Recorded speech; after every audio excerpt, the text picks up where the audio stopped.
Mga binati o minahal kong matalomnon.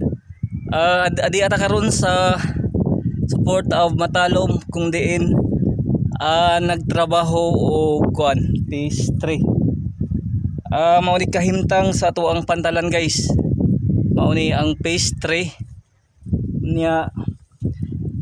Isunod hapit na guys pag kuan na laman ni siya pag simintaw para kuan na siya mo mas manindot.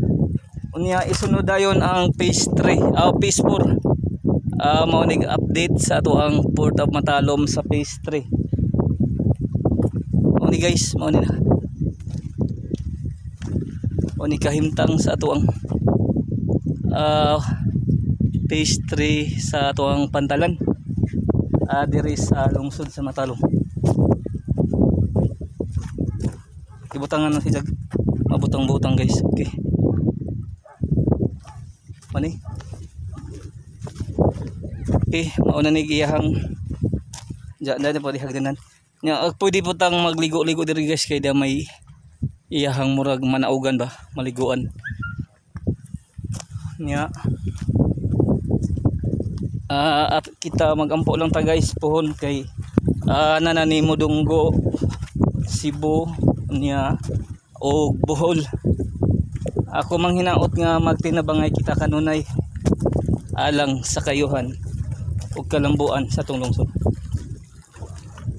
Kini guys mao ni kanang agwa ni butang iog siminti lang kay sumpayan pa man ni isunod bad ang phase 4 nya punpuhon nanani Mudunggo nga padong sa Bohol ug Cebu. Mao ni kahimtang sa ato ang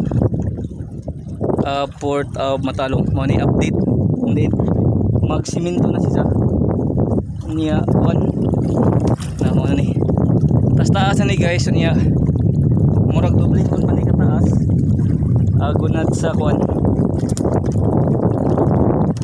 manigong kuan na gibutangan pala jag kuan guys mas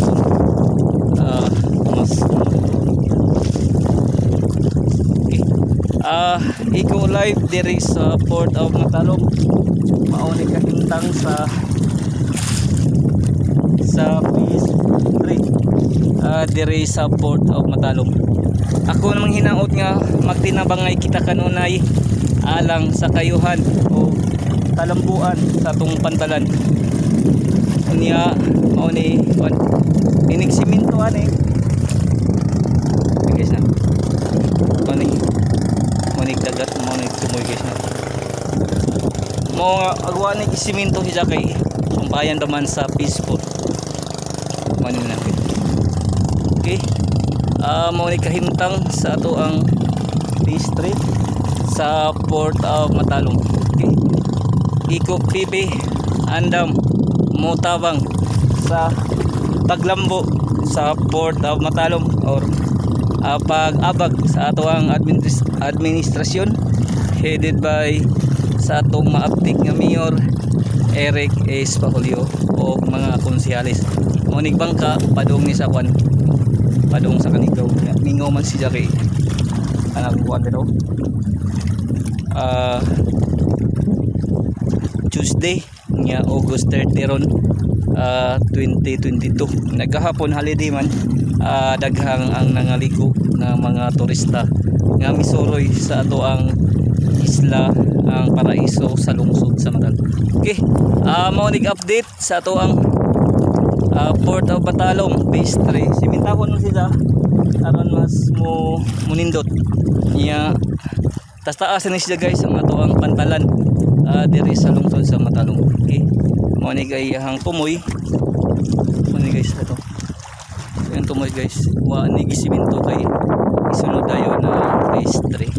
Okay, ako mang hinaot nga atong gayong suportahan ang administrasyon kanunay headed by sa atong maabtik nga Mayor Eric S. Pahulio og mga konsehalis og mga kauban sa tibuok Team Pahulio.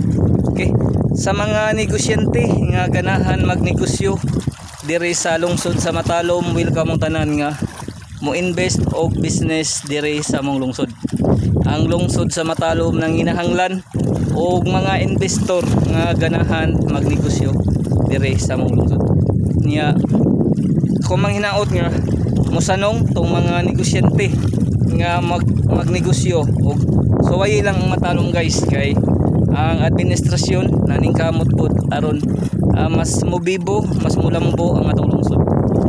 Mao ni ang pantalan usa ni ka faktor nga magmalambuon pod ang mga daghang ma-establish nga mga negosyo og mas dali i-transport pod ang mga product nga dalhon sa atong lungsod.